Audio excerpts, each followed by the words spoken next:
early retirement. We all want it, or at least most of us want to retire early, enjoy those retirement years, and get out of the rat race that we're in, the job that we're in. I want to give you 8 tips to help walk you through what you need to do if you want to retire early. And a lot of people that I meet that retire early, late 40s, early 50s, I would consider early, they've kind of run into it by chance. Maybe they've had a big defined benefit pension plan, they got a big inheritance, they've done well on investments, real estate, whatever it is. Most of them didn't plan for early retirement. Very few do. Most people end up working much later than they want to because they haven't planned. I want all of you, it doesn't matter what your age is, to start getting in a mindset of how do we retire early, whether you want to or not. If you can get into a mindset of I'm going to retire early, I'm going to put kind of the roadmap in place to retire early. Then if you want to retire early, hopefully you've set yourself up for that. And if not, you can continue to work. So the first thing you need to do is set retirement goals. And you should be doing this at any age. Just at 20, 30, 40, you need to set goals for where you want to be down the road. Even if you're 40, 50, 60, 70, set these retirement goals. If you're 70 and you're retired already, you still want to set, like, what do I want to be doing next year, the year after? These are goals. Goals should never end. Set specific goals, write them on paper, and make them actionable. What are these goals? How much do you need? Where do you want to live? What do you want to do? All this stuff. These are actionable goals, specific goals that you need to create, write down, and share them with someone so you have that accountability partner. Now that you've set your retirement goals, the second thing you need to do is assess your current situation. And I talked about this on a video not too long ago of setting goals, assess your current situation. And you'll get a theme here. It doesn't matter what kind of the process is for the end goal. It's we need to set goals, and then we need to see where we're at now. Because there's a middle gap that's what we need to fill. So review your current situation. If it's, you're 40 years old, you want to retire by 50, or maybe you're 45, want to retire by 55 and not push it all the way till 65, then you need to start reviewing. Okay, I've set my goals at 55, here's where I want to be. Assess where you're at. What you need to do to get to that point at 55. And maybe you need to meet with a financial planner to make that happen, your accountant, a friend, doesn't matter who it is. But what are the steps you need to do based on where you're currently at and where you want to get to? For most of you, if you're planning to retire before 55, you don't have a big defined benefit pension plan or something that's going to kind of easily lead you there, you're going to need a really good financial plan and someone to walk alongside you through this process. And I would recommend finding a financial planner that you can check in with every year, update your plan, make sure you're on track. Especially some of you watching this video, you want to retire in your mid 40s. Like, it's a really early retirement. That takes a lot of dedication, a lot of planning, a lot of detail. You need to make sure you have somebody that's financially aware and accountable alongside you to make all this happen. The fourth thing you need to do, and probably the most important, is you need to maximize your savings and minimize your expenses. And this is maybe an obvious one if you want to retire early. Obviously, you need to save more and let it compound. Now, here's my issue with early retirement and the whole FIRE movement. Like, I'm going to retire at 40 and then just live forever. 35, people have retired in their 20s even. The problem I have with that is you go through a period of time, pre-retirement, where you're sacrificing everything. And I've talked to a lot of you that have tried to kind of do the FIRE movement, retire by 45, but your life from 25 to 45 is save every dime, don't spend any money, and live in a box. So those are really good years of your life. Or typically they're very healthy years, you're active, you're in shape. Those are times where you can do a lot of stuff, but you're doing absolutely nothing. Then you get to 45 and you've been able to save enough and you're retiring and you have many, many, many years left, but only so many years that you're healthy and able to, do the things you want to do. If I have to sacrifice my good years, my really good healthy years, to retire early so I have a bit more, retirement years in my 40s, 50s, I think I'd pass. I'd rather push retirement a little bit and enjoy those earlier years. Really understand if you want to retire early, what's the sacrifice you need to make that happen. Maybe it's no sacrifice at all. Maybe you can still do your one trip a year or whatever it is, but understand where your savings are going and what your expenses are, because you need to rein both of those in to make sure that you can retire early. The fifth thing you need working for you if you want to retire early is you need to have your money working for you.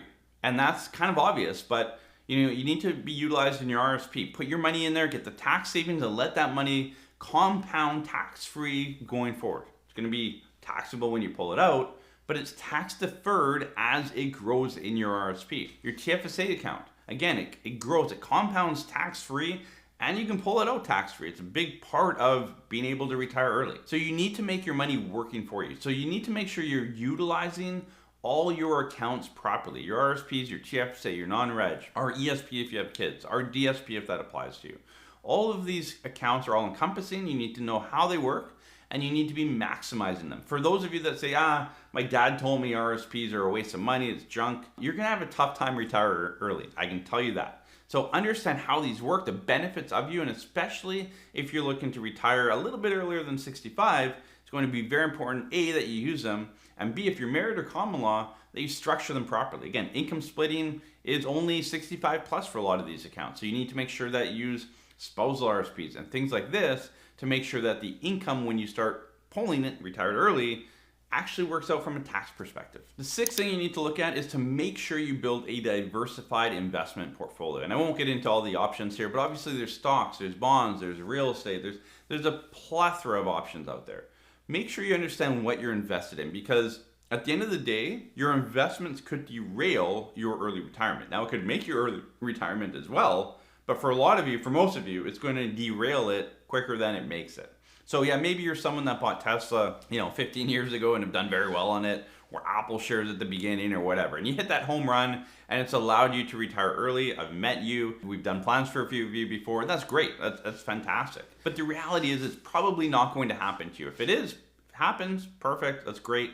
But it's probably going to be just by good compounding growth over time. I met someone the other day that does kind of this passive income stuff at a younger age. And they're like, yeah, I'm getting, 10, 15% yield. But the value of their underlying investment is going down. So you have to understand how these investments work. Now, not all the high passive stuff goes that way, but a lot of it has.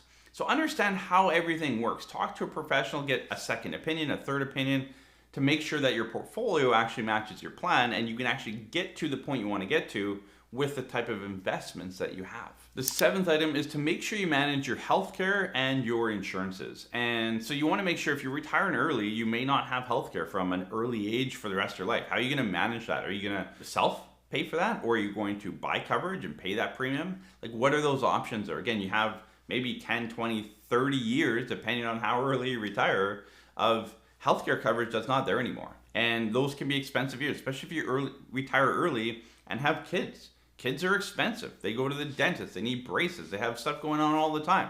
I have 4 little kids. I can tell you, kids are expensive. They're fantastic, but they're expensive. And so if I didn't have health insurance, it would be a very expensive process as part of my early retirement plan. The second part of this is, and a lot of you kind of bypass this, is, well, what happens if you're planning to retire at, say, 50, and at 40, you get cancer? You have a disability. You lose a spouse. You lose a child.